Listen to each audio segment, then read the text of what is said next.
and welcome to The Zest, the official podcast of Orange Coast Magazine. Today's guest is Jeff Chon. He is the owner of the Japanese restaurant Oak & Cole, which also has a speakeasy called the Oak Room that you can find me at most weekends, as well as the hot pot restaurant Tabu, Shabu. Thanks so much for being here, Jeff. Of course. Thank you for having me.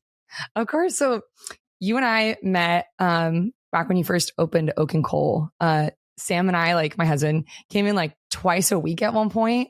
Yeah. I remember my expenses went like rent and then like yakitori. Appreciate that. Thank you. Yeah. It's so, like, I've just always been addicted to it. But I've gotten to know your story like over the years, and I'm excited to dive a little bit deeper with you. Okay, cool. Let's go. Yeah. So I know that you purchased your first restaurant at 23 years old. I just want to like open with that because I think that's so wild.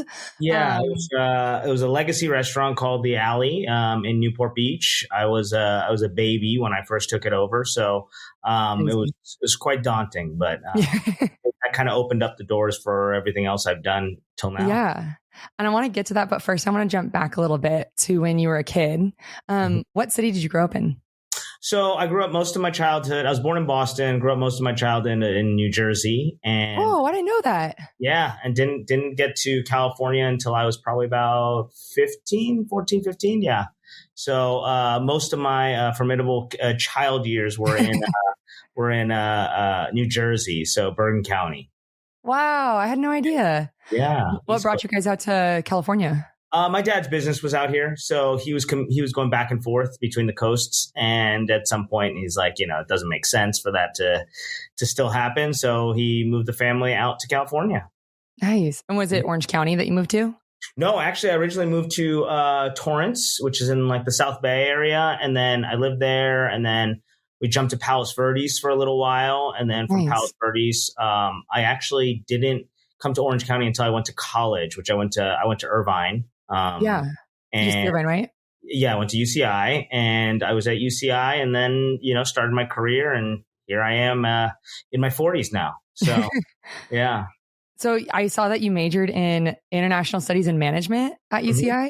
Yep. What were you hoping to do with that major? I have no idea. I could not tell you a single thing from college that is of any use. Sounds terrible, but I really wasn't.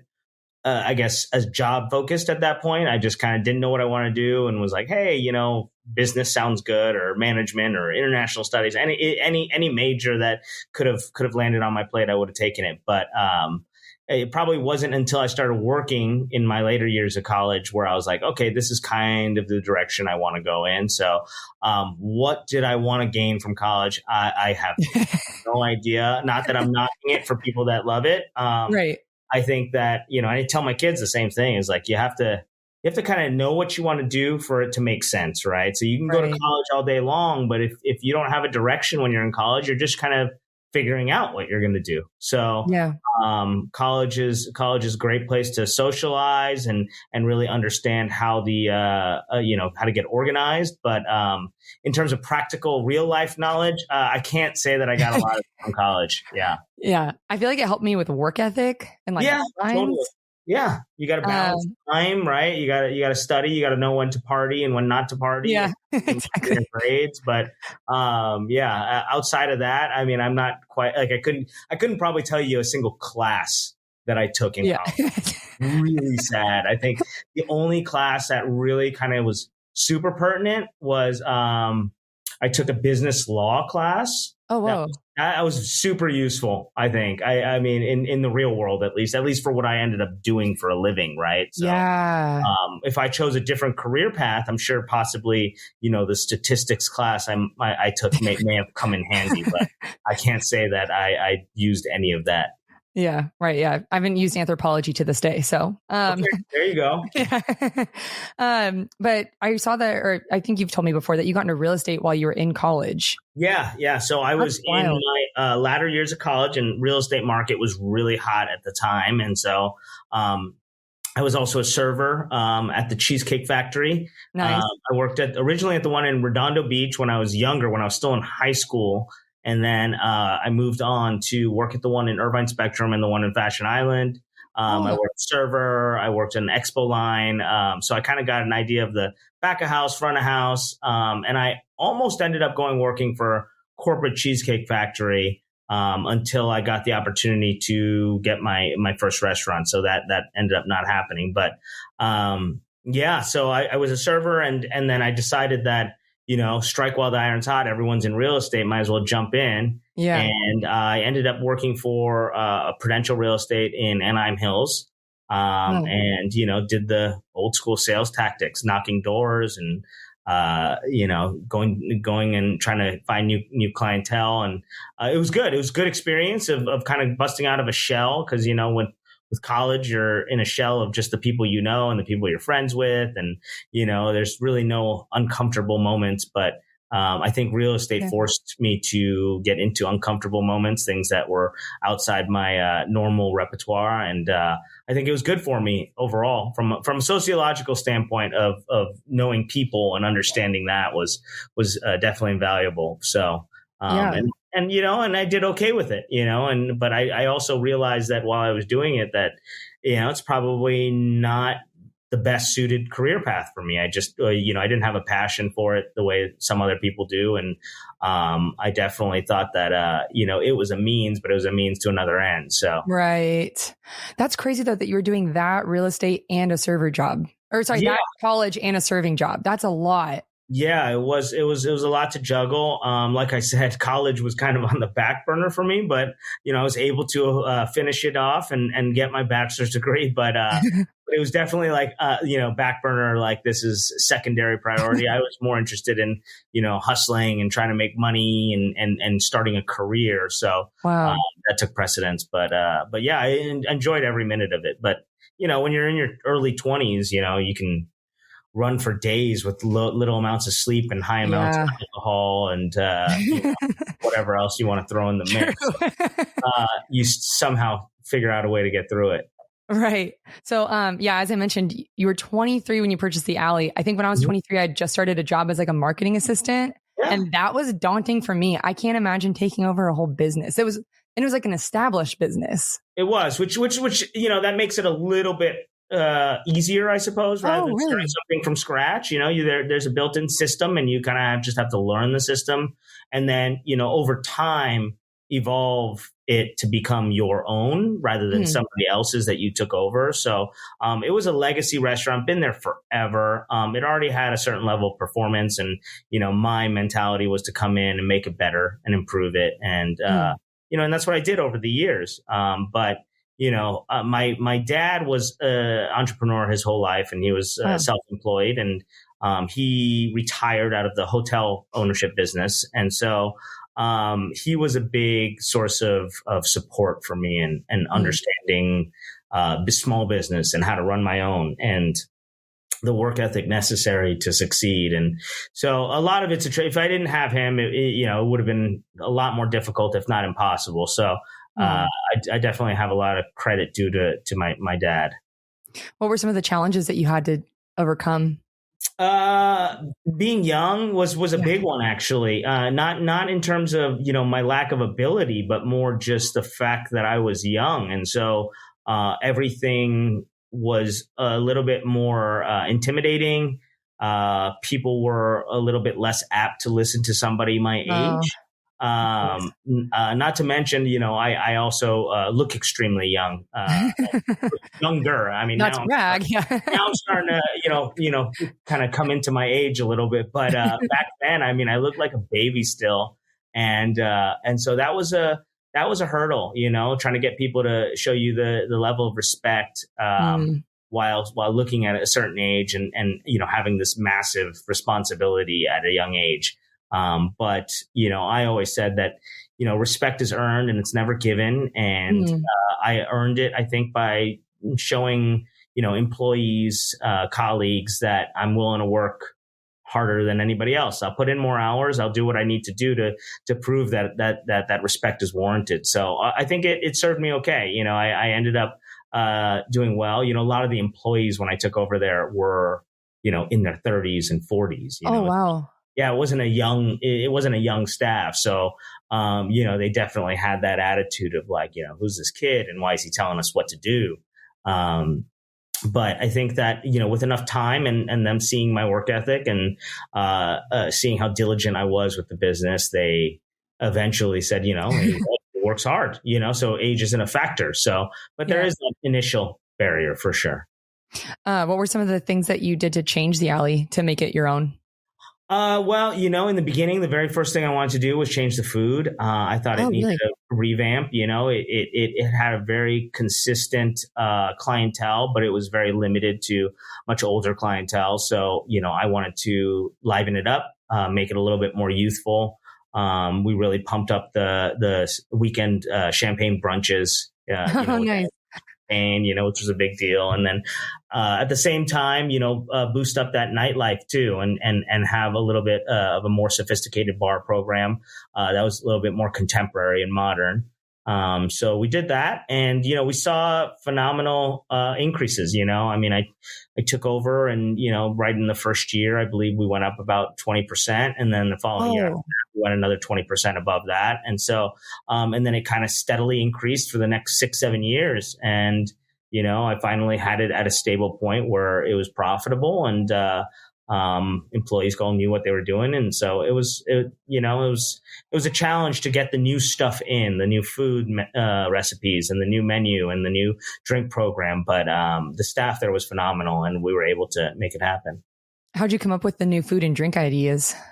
A lot of it was from my past experience. I mean, even like working with the Cheesecake Factory and eating out, and and being an amateur chef at home definitely helped. I definitely had a lot of, I'm definitely not a Michelin star, James Beard, chef worthy person that can go on top or anything like that. But, I definitely had a lot of ideas in terms of good home style food. And, I just implemented that in the restaurant, and it seemed to work. Nice. And so Tabu Shabu came next in 2011, right? Yeah.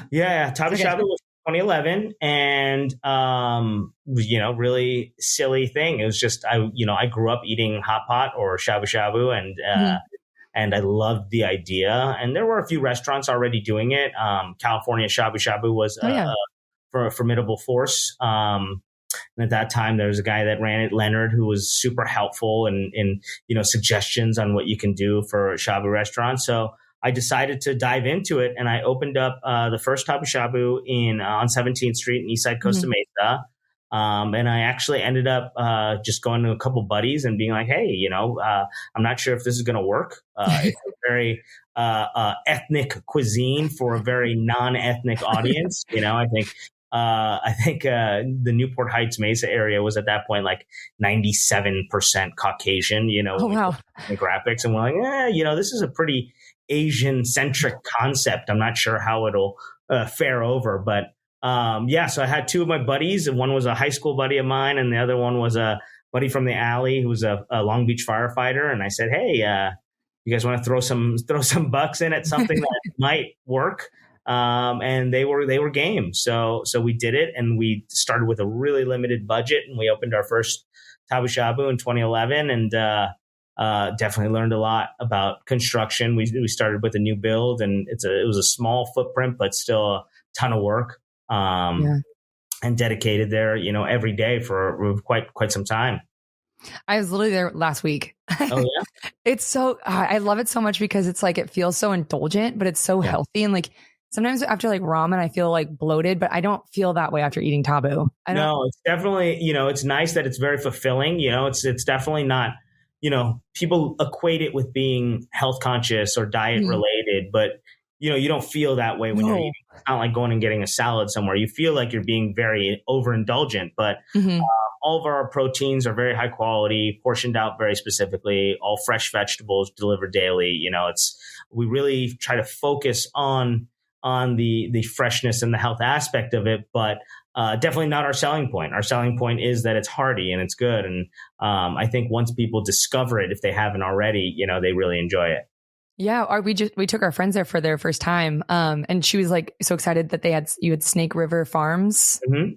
Yeah, so most of our proteins come from Snake River Farms and Double R Ranch, which in comparison to other shabu hot pot restaurants, our quality of meat tends to be a little bit higher. A lot of the new age shabu restaurants are all you can eats, or and which is fine. It's quantity over quality, and so it's kind of all what somebody's in the mood for. If they want a lot, then maybe our place isn't really designed for them. We're more about the level of the quality of the protein first. So yeah, I mean, it's still a lot of food. Like even just the regular size, it's like a good amount. And I love the porridge option that you guys offer. Oh yeah. That's my favorite. Yeah. So definitely a little time consuming for our service staff, but it's a selling point for us. We love it. Who came up with that? The porridge.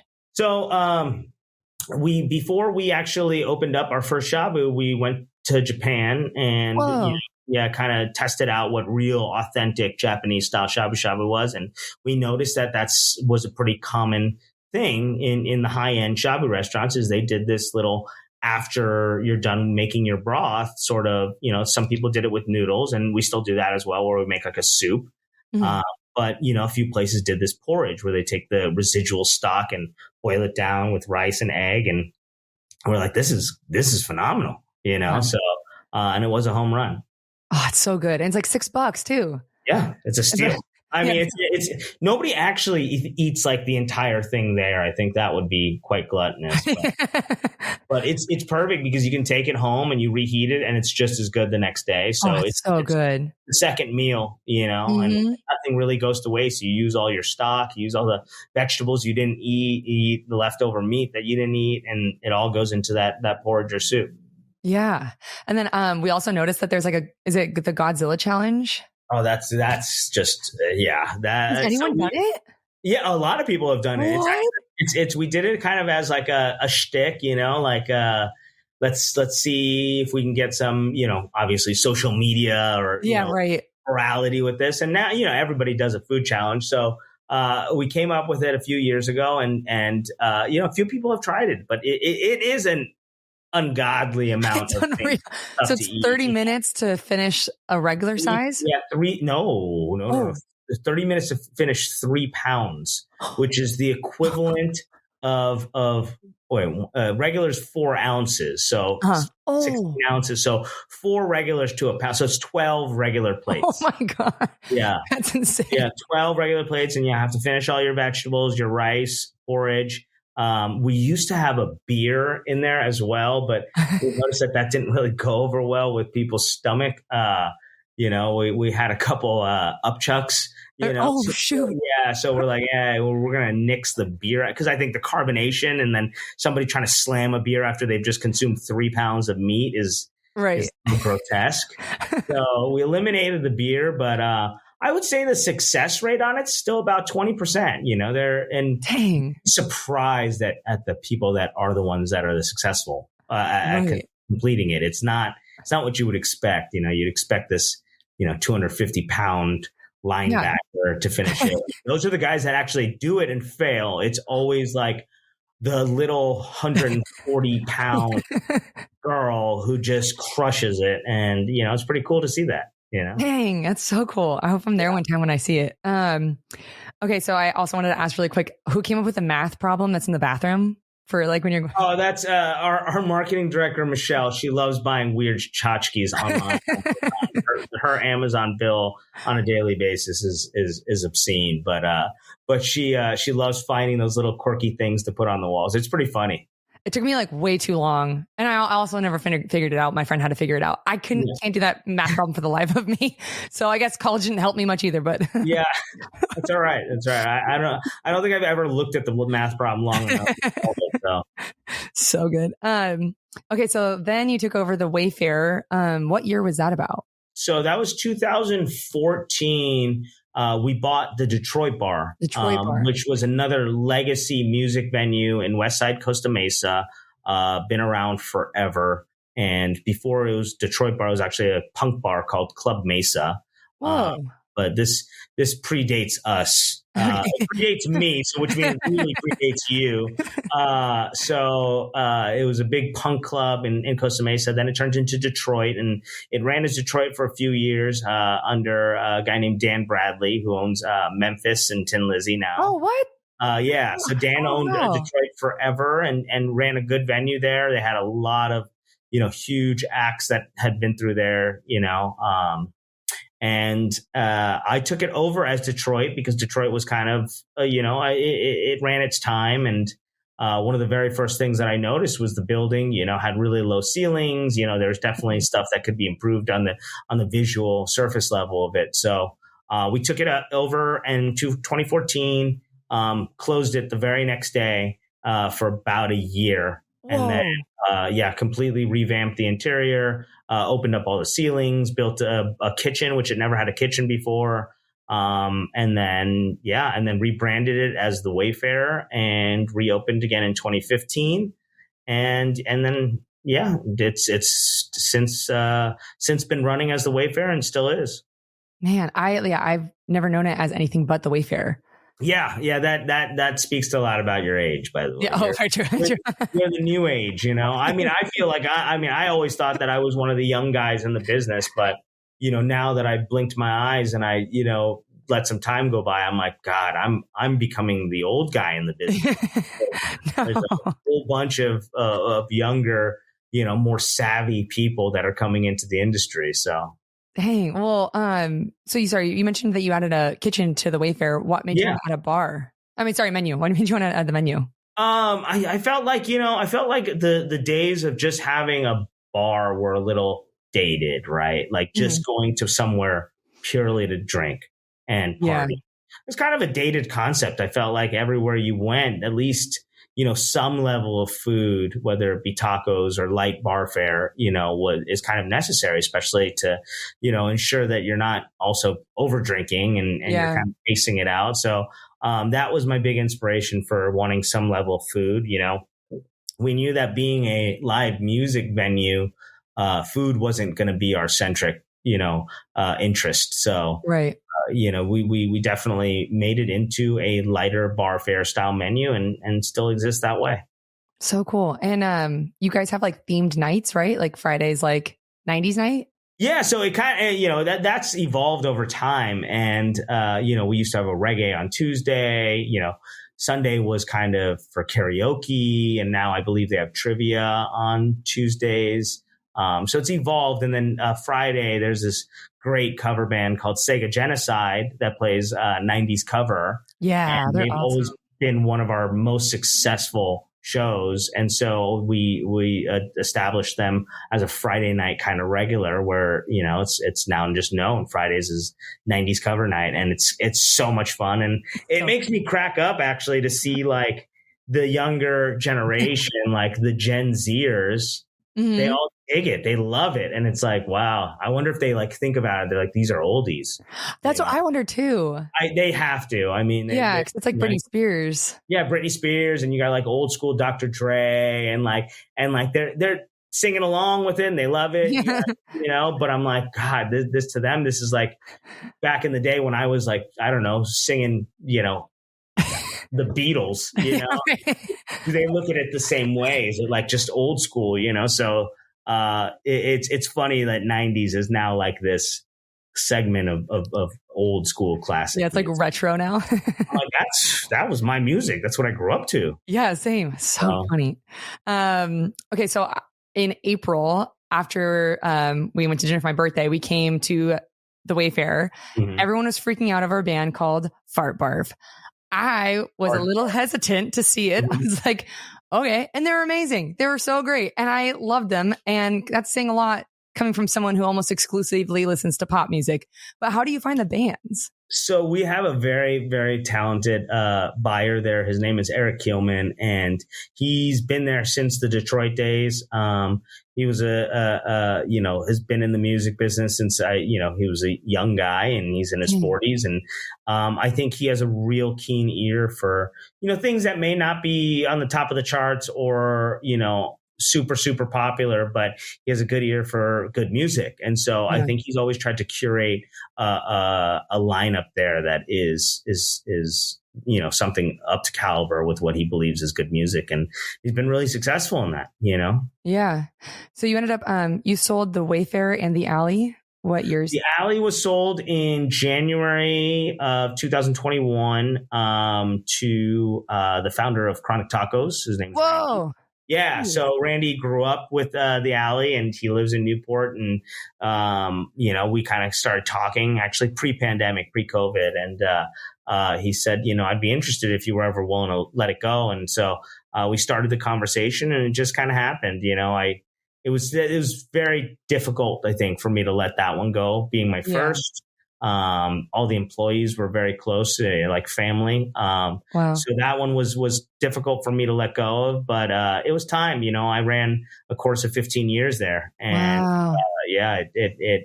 I had a lot of good memories there. I met my wife there. There are a million different reasons why I absolutely loved it, but it was time for me to kind of close that chapter. Yeah. Did your wife work there? No. She was just a patron, and What? she worked at Mutt Lynch's at the time. So, after work, all the bartenders and, servers, the alley kind of was a hangout for the industry. So, we had all the servers from Mastro's, and, it was always a stop off point when you were finished with your shift. You had drinks there. So, which was great for me because industry loves hanging out with their industry. So, we would always party and drink, and I met her through being a patron. So, how old were you guys when you met? Oh, geez, I was 28. Nice. 28. Yeah, and so that was about 11 years ago now. So yeah, it's I was 28, 29. Yeah, 11 years ago. So wow, 12 years ago. Shoot. That's well. Shit. It actually might be 13. I don't know. It's somewhere in that region. It was a long time ago. But I have two kids now. So I have a 6-year-old and a 2-year-old. So, a lot of life stuff happened in between that time frame. And, as your life changes, sometimes you have to move on to a different chapter of your life. And that's kind of what happened. And, the Wayfarer was kind of the same thing. In 2017, I had my first. She was born in 2017. And so at that time, I decided to kind of withdraw a little bit from late night bar business and focus more on my restaurant stuff. And that's when we decided also to expand Tabu Shabu into the franchise company that it is now. Yeah. And start moving away from being in a bar till 3 a.m, 4 a.m, because I had my kid. And and so the Wayfarer ended up continuing to run.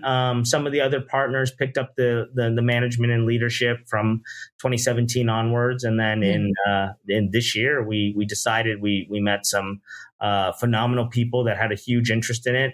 They have a great story too. They're cool. The Suitors, Courtney and Justin Suiter, and Justin is a lead singer in a band. And so he played that stage many a times as Detroit and as Wayfarer. And so he obviously had an affinity to it. And then his wife, Courtney, was a bar manager at Detroit. What? So she worked there. Her family actually ended up starting the observatory. So she ended up going to the observatory when I took over the Wayfarer. But obviously she had this deep affinity for the old Detroit and Wayfarer. And I believe, if I'm not mistaken, that Justin proposed to Courtney at the Wayfarer, if I'm not mistaken. Wow. A really deep rooted stories with that venue. And so when they approached us to possibly purchase it, I was like, I don't think it gets to be a better fit than that. So it took over actually just August of this year. So wow, that's incredible. Yeah.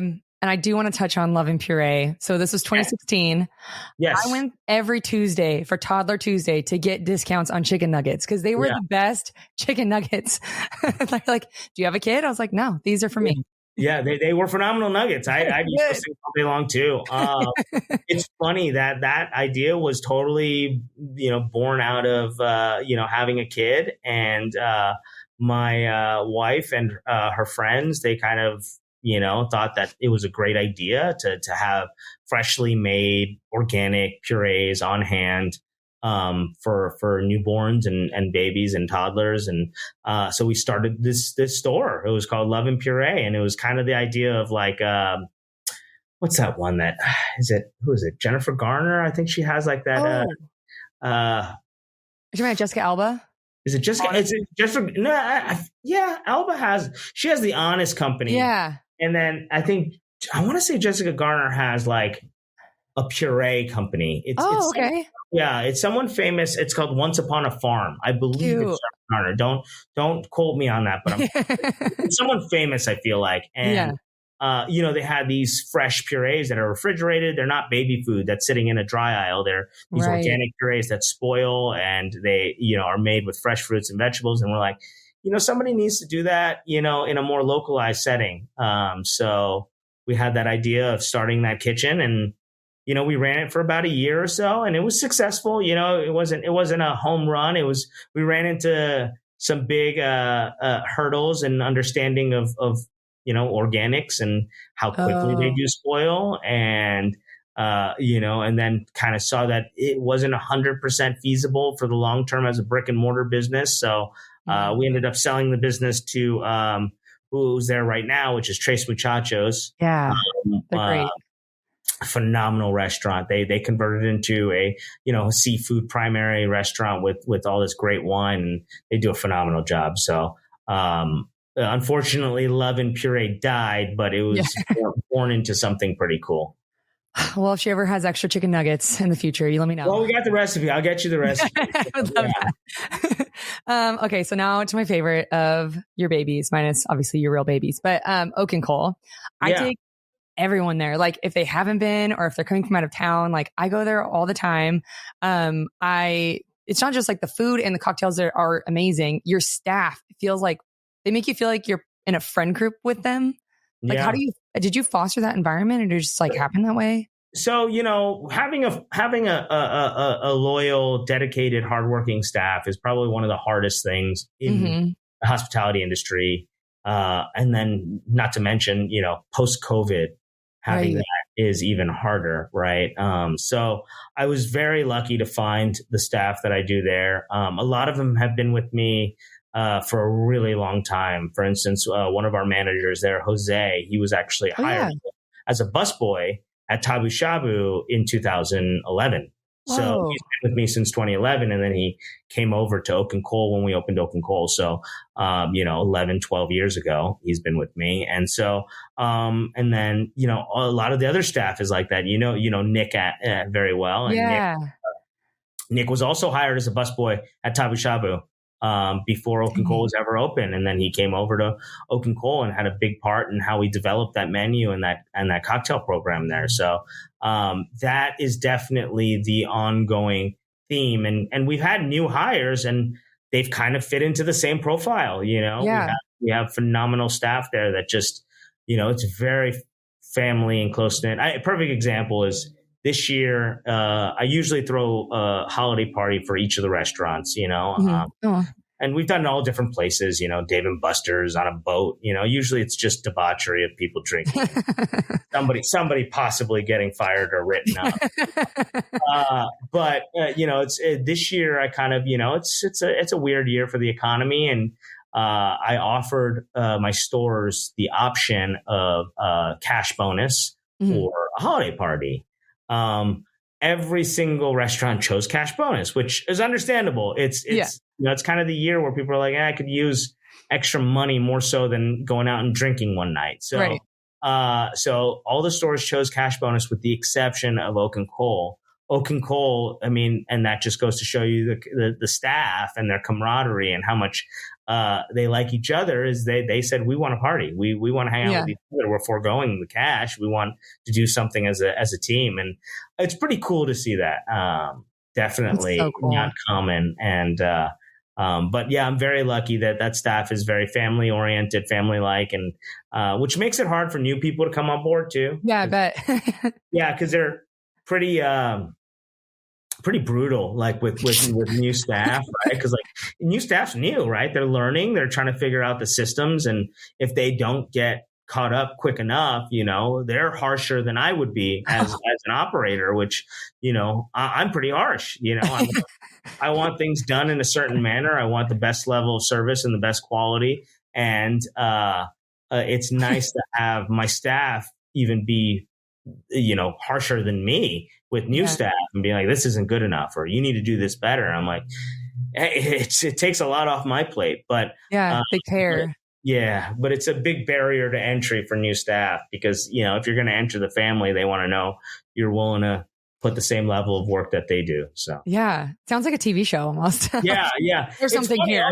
People always say that. They're like, hey, what if they ever did like filming like Vanderpump or some sort of like reality show? You feel like, because I think they see our dynamic at the restaurants and they're like, oh my God, it's hilarious. Or you guys, it's so fun. I'm like, that's really short lived, and you're only seeing service level. 95% of it's really boring, and it's probably just bitching about like who's picking up the shift or why somebody was late, and it's not that cool and dramatic. 5% of the time it might be that dramatic, but most of the time it's pretty just nonsensical. I mean, all those shows are so dramatized. Right. So true. So how did the Oak Room come about?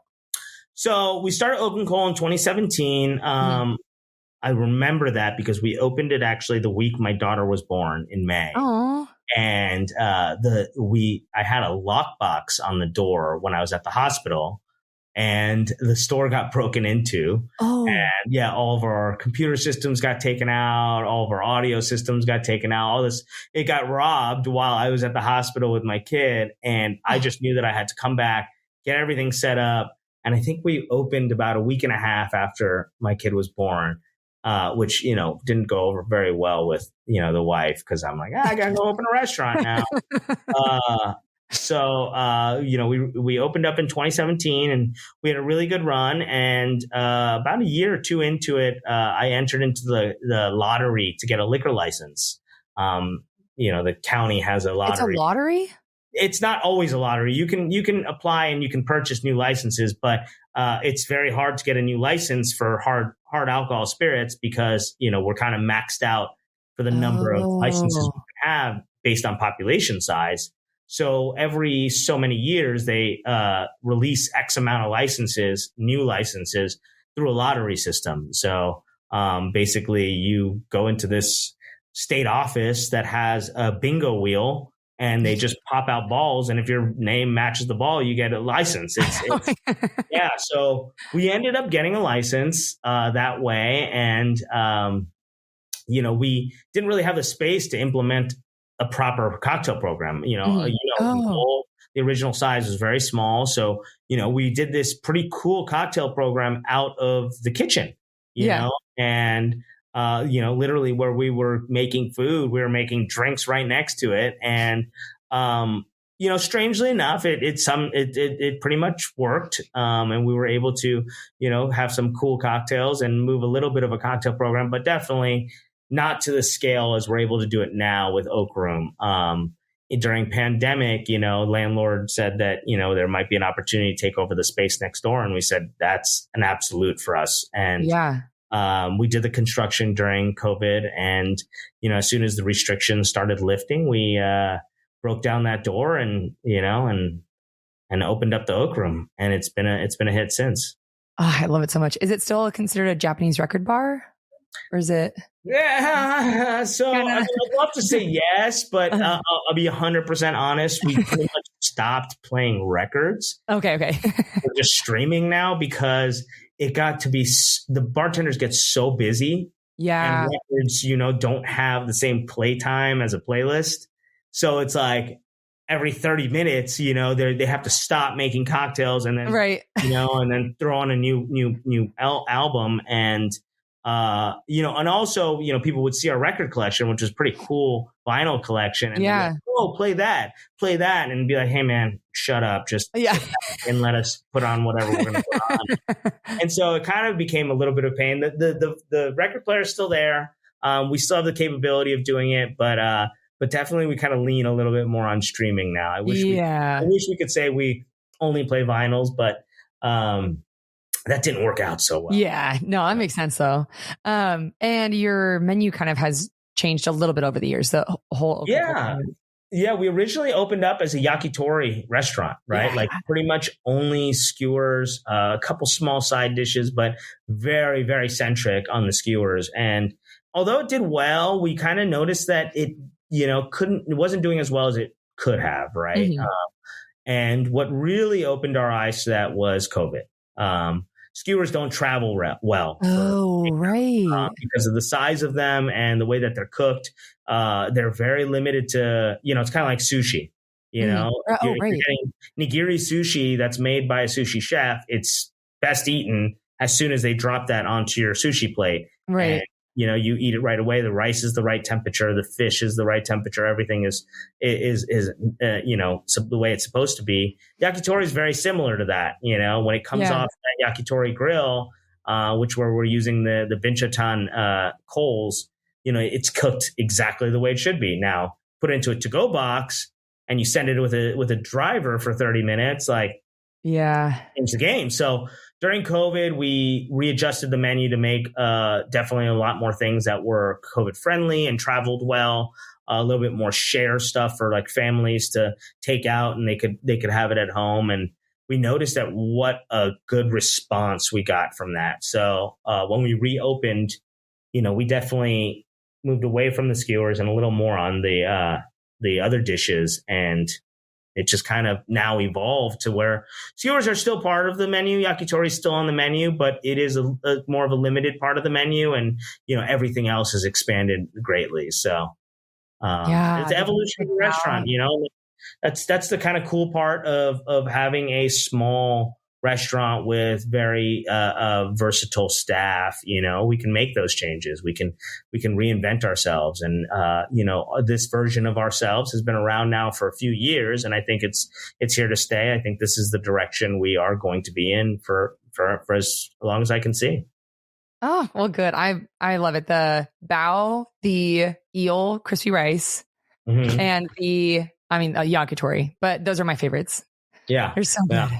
And we're doing all, I love, one of the things that I don't get to do that as much anymore because, with franchising and running multiple restaurants is I love food. And so with Oaken Coal, I get to still do specials, and, I just did one last week, right before Christmas. We did a slow cooked sous vide duck breast with like a miso honey vinaigrette, and it, came out really, really good. And it's fun for me to be able to create a new special and then see the feedback on it and see people's reaction to it. It's definitely why I do this. It's super fulfilling. Oh, that's so cool. Yeah. So you mentioned franchising. What's next for you? So franchising Tabu Shabu. Are you going to franchise Oaken Coal? I probably will not franchise Oaken Coal. Okay. Too many moving parts, and actually after franchising Tabu, I'm kind of learning that there's a lot of moving parts to even Tabu, which is a pretty simple operation, but still a lot of moving parts. We actually are probably going to move a little bit more towards corporate expansion for Tabu now, a little less reliance on franchising, but we still have some phenomenal franchisees. Our store in Orange Circle is a franchisee-run store. Our store in Thousand Oaks. We have one in San Jose. We have one in Tarzana that's about to open. Wow. Yeah, and we have one in Texas, which is our first one out of state. And so, although we love, and we have one in Huntington Beach. And so, although we love franchising, and we will continue to grow that way, the corporate growth is also in our wheelhouse. So what's corporate growth mean? like we're going to open our own stores, not just, okay, got it. Franchising is basically giving our concept to an independent operator that runs their own store, Right. And so corporate means it would be controlled by us and run by very cool. And our own employees. So, but we're still going to do both. We enjoy both. And, the next few years are going to be a telltale sign of our direction, and how far we can really take the thing. And it's going to be fun. But we do actually have a new Oak/Tabu marriage baby that is going to be in a single restaurant called Oak by Tabu, which is going to be a combination of a Shabu Shabu style bar, but with our Oak vibes, dark room, craft cocktails, we'll do the yakitori, we'll do, the side dishes, we'll do kind of a more full scale restaurant called Oak by Tabu, and that will be in Nashville. Wow. And that will be run by no other than our buddy Nick. Yes. So excited. Yes. So that will hopefully be opening in later 2024. Nice. Oh, I'm going to have to go see it. That sounds like the dream. I'm excited about that. Nashville is super cool. Yeah. And I loved hanging out there, and I definitely see them growing in terms of food culture. We don't realize that where we live is pretty awesome for food, right? Like there's nothing you can't get. Right. Living here, like there's nothing. Like if you have a desire for great Thai, great Vietnamese, great barbecue, great Lebanese, like any of these cuisines, you're like, okay, well, I can find one. Right.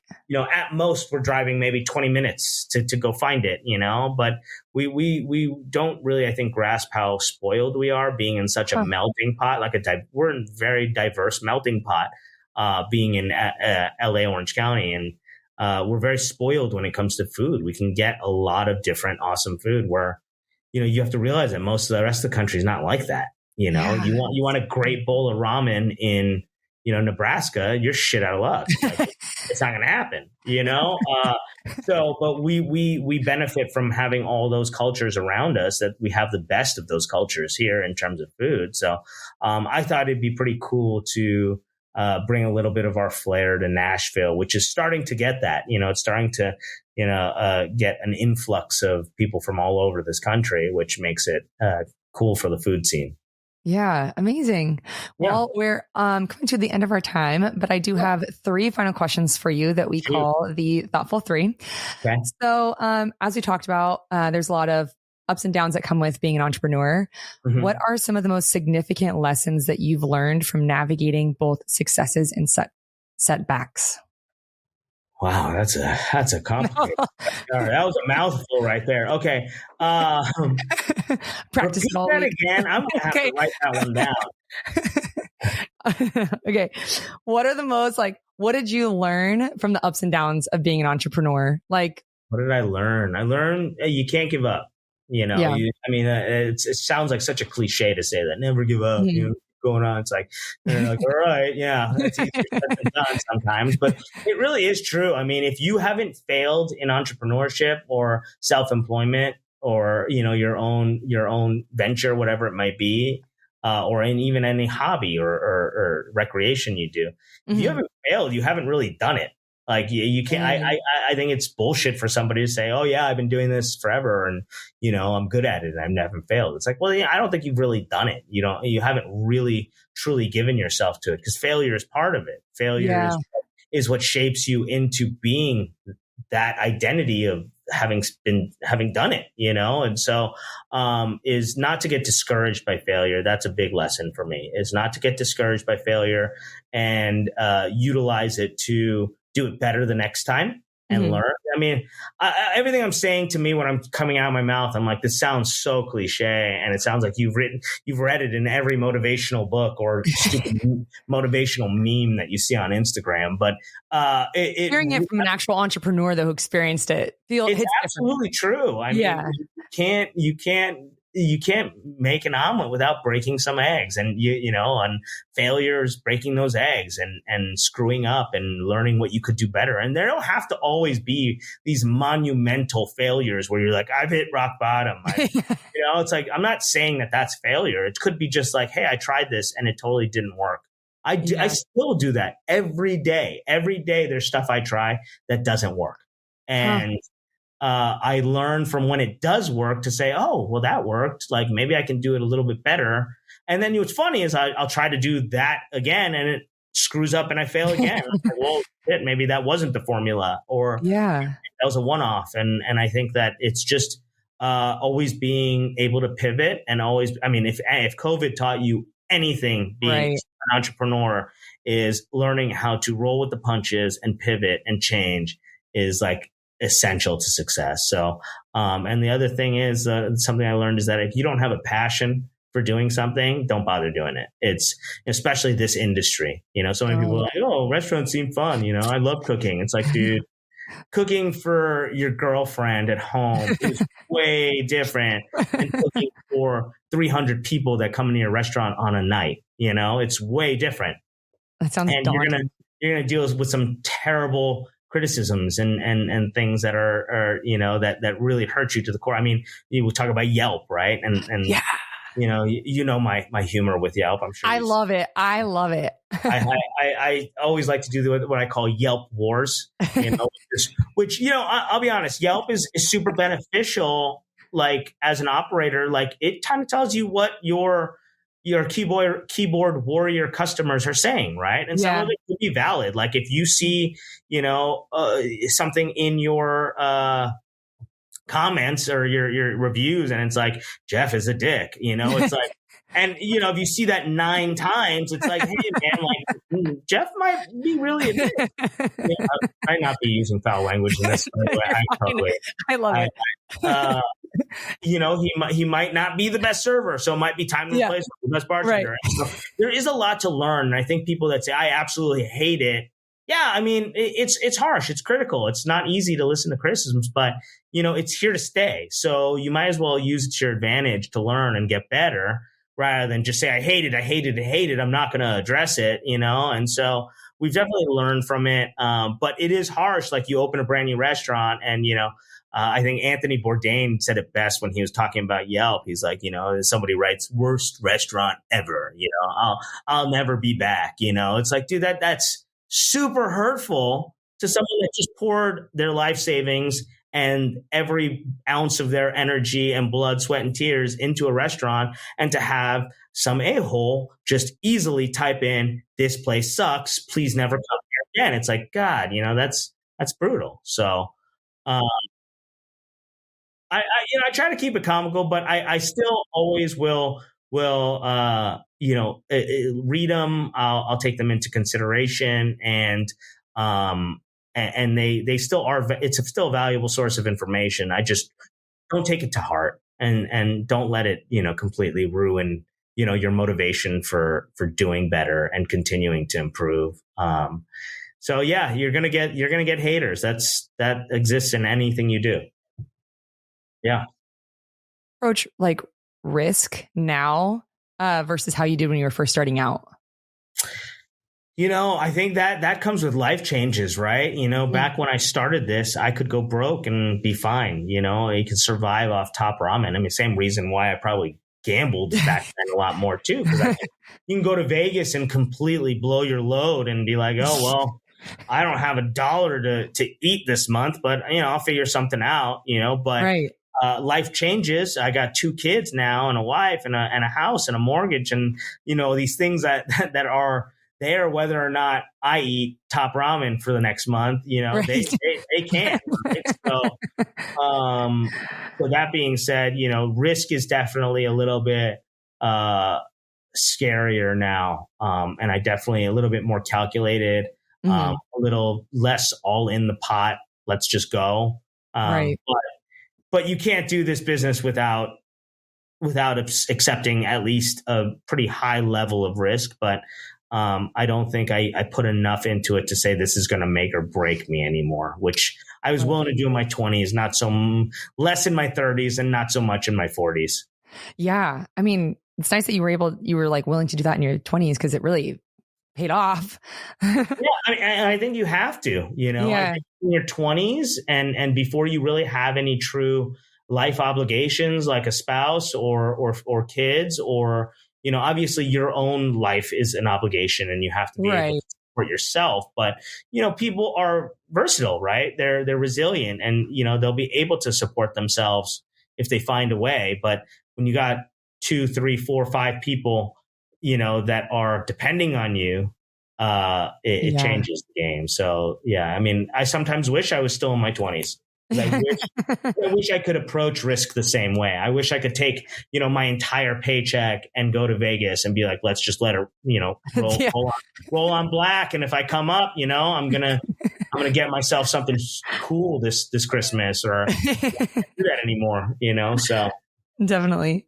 And then lastly, what advice would you give to someone who's an aspiring entrepreneur? I said it before, passion. Make sure that whatever you do is not just, it's because you saw somebody on Instagram do it, or because you saw, you think it's the cool thing to do. Make sure that you really do have a passion for it. And then if you have a passion for it, you should be dedicating your time to learning that passion and being really good at it.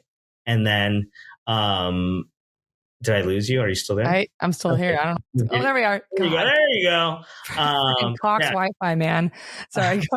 So yeah, have that passion, do your research, and marry what you're going to do. That's all it comes down to. I think at the very least, if you don't succeed in doing what you're doing after you've been passionate about it and you've married it, I think just the approach needs to change, because anybody that has that level of passion for something will eventually succeed. They just need to find the right path to get there. But without the passion, I don't think you'll ever succeed. I think that's the absolute necessary element to all of it, is that as an entrepreneur, if you're going to start a business, dude, do it 190%. And if it doesn't work out, you didn't lose anything by that except time and a little bit of energy, and you try it again. And I guarantee you, eventually you'll find a path towards success. But yeah, that would be my one life lesson that I could give. Amazing. That's all I got for you. I love that. Well, thank you so much for doing this. I'm so excited to come see you at Oakencool again soon. But yes, you let me know. I will. Well, thank you again. Of course. I'll talk to you later. Bye.